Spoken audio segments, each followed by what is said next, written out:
ఆ కార్యాలయం కొందరి ఉద్యోగులకు ఆదాయ వనరుగా మారింది. కాసుల వర్షాన్ని కురిపిస్తుంది.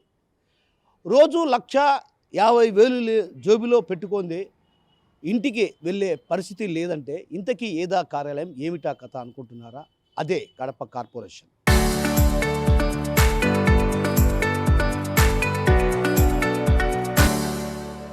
అవినీతి అక్రమాలకు అడ్డాగా కడప కార్పొరేషన్ నిలుస్తుందనడంలో ఎలాంటి సందేహం లేదని పలువురిలో వినిపిస్తున్నటువంటి పరిస్థితి. ఇంటి పన్ను నుంచి మొదలుకొని కుళాయి పన్ను వరకు కాసుల వర్షాన్ని కురిపించుకున్నటువంటి పరిస్థితి ప్రధానంగా కనిపిస్తుంది. ఏదైతే పన్నుల వసూళ్ల వ్యవహారం కావచ్చు, అదేవిధంగా పన్నుల తగ్గింపు కావచ్చు, ఇతరత్ర అంశాలలో కూడా కొందరు అధికారులు తమ చేతివాతాన్ని ప్రదర్శించి ఎవరైతే అడ్మిన్లు ఉన్నారో అడ్మిన్లను ఇన్ఛార్జీలుగా చేసి అరైలుగా చేసి పన్నుల వసూలుతో పాటు అటు పన్నులు వేయాలంటే కూడా కొంత డబ్బులు ముట్ట చెప్తే కానీ పనులు సాగని పరిస్థితి. సాధారణంగా ఎవరైనా ఇంటి పన్ను కోసం వెళ్తే వారికి సంబంధించినటువంటి ఈసీ కావచ్చు, అదేవిధంగా మార్కెట్ వాల్యూ శాటిలైట్ ఆధారంగా చేసుకొని అక్కడ ఆ పన్నును నిర్ణయిస్తారు. అయితే తగ్గిస్తామంటూ కూడా కొందరు అంటే ఏదైతే పన్ను తగ్గిస్తే మంచిదన్నటువంటి భావనతో ఎవరైనా అక్కడికి వెళ్తే మాత్రం వారికి కనీసం 10 నుంచి 30,000 రూపాయలు ముట్ట చెప్తే కానీ పనులు జరగని పరిస్థితి.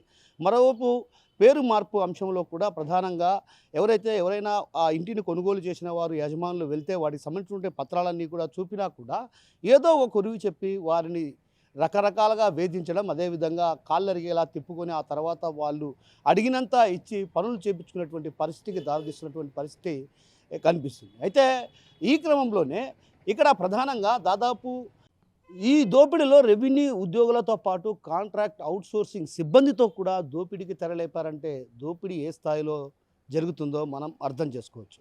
ఇక పోతే తాజాగా కడప నగరంలో ప్రధానంగా సామాన్యులపై ఏదైతే కొరడా జులిపించేటువంటి కార్పొరేషన్ అధికారులు మాత్రం సంపన్న వర్గాల జోలికి వెళ్ళడం లేదన్నటువంటి విమర్శలు కూడా ప్రధానంగా వినిపిస్తున్నాయి. ఏదైతే సామాన్యుల పన్నులు చెల్లించకపోతే వారి ఇంటికి తాళం వేయడమో లేకుంటే వారి ఇంటికి కుళాయి పైప్ లైన్ కనెక్షన్ తొలగించడమో ఇలాంటి పరిణామాల నేపథ్యంలో భయపడి సామాన్యులు పన్నులు చెల్లిస్తున్న పరిస్థితి.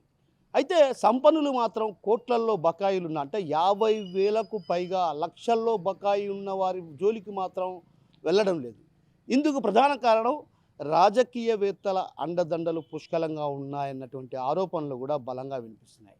అందుకే సంపన్నుల జోలికి వెళ్ళడం లేదన్నటువంటి భావన కూడా సర్వత్రా వినిపిస్తున్నాయి. దాదాపు 100 మందికి అంటే ఒక రకంగా అంటే కోట్ల రూపాయలు పన్నులు ఎగవేతదారుల్లో సంపన్న వర్గాలు ఉన్నారంటే ఏ స్థాయిలో సంపన్న వర్గాలు కొమ్ము కాస్తున్నారో మనం అర్థం చేసుకోవచ్చు. సామాన్యులు సాధారణంగా పన్ను చెల్లించకపోతే వారిని రకరకాలుగా వేధించేటువంటి కార్పొరేషన్ అధికారులు మరి ఎందుకు సంపన్న వర్గాల జోలికి వెళ్ళడం లేదు? అంటే సంపన్న వర్గాలు వారు రాజకీయ ఒత్తిడి తెస్తారు కాబట్టి వారి జోలికి వెళ్ళడం లేనటువంటి విమర్శలు ప్రధానంగా వినిపిస్తున్నాయి. ఈ క్రమంలోనే దాదాపు ఇటీవల కాలంలో సామాన్యులు కట్టినటువంటి 60 కోట్ల రూపాయల మేర వసూలయ్యాయి.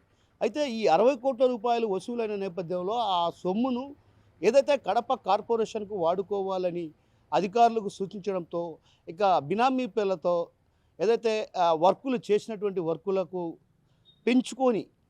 డబ్బులు పెంచుకొని చెల్లించుకునేందుకు రంగం సిద్ధమైనట్టు తెలుస్తుంది. దాదాపు 5 కోట్ల రూపాయల మేర బిల్లులు చెల్లించుకునేందుకు రంగం సిద్ధమైనట్టు తెలుస్తుంది. ఈ క్రమంలోనే మరోవైపు సంపన్న వర్గాలు కూడా ఏదైతే కొందరు వారిని నచ్చజెప్పో బుజ్జగించో దాదాపు అది కూడా 3.5 కోటి మేర వసూలు చేసినట్టు తెలుస్తుంది. అయితే ఈ వసూలు చేసినటువంటి సొమ్మునంతా కూడా ఏదైతే సామాన్యులు కట్టినటువంటి సొమ్ముతో దర్జాలు, విందులు, వినోదాలు చేసుకున్నటువంటి పరిస్థితి కడప కార్పొరేషన్లో కనిపిస్తుంది.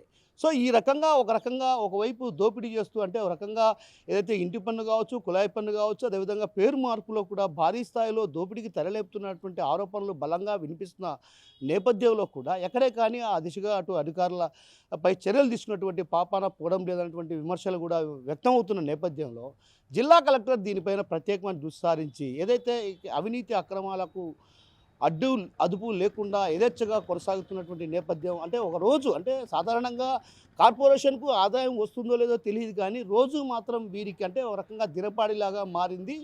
1,00,000 నుంచి 2 లక్షలు 3 లక్షలు పైచిలకు డబ్బులు లేనిదే ఇంటికి వెళ్ళే పరిస్థితి లేదంటే అవినీతి అంటే కడప కార్పొరేషన్లో కొందరు అధికారుల అవినీతి ఏ స్థాయిలో ఉందో అర్థం చేసుకోవచ్చు. దీనిపై జిల్లా సంబంధించినటువంటి జిల్లా కలెక్టర్ ఆ, అధికారిగా ఉన్నారు కాబట్టి ఆయన ఈ వ్యవహారంలో జోక్యం చేసుకొని ఏదైతే అవినీతి అక్రమాలకు పాల్పడుతున్న వారిపైన కూడా కఠిన చర్యలు తీసుకోవాల్సినటువంటి అవసరం ఉందన్నటువంటి భావన సర్వత్రా వినిపిస్తున్న నేపథ్యంలో ఆ దిశగా విచారణ కొనసాగించాల్సినటువంటి అవసరం ఎంతైనా ఉంది. కెమెరా పర్సన్ రాముతో కిషోర్ RTV కడప నుంచి.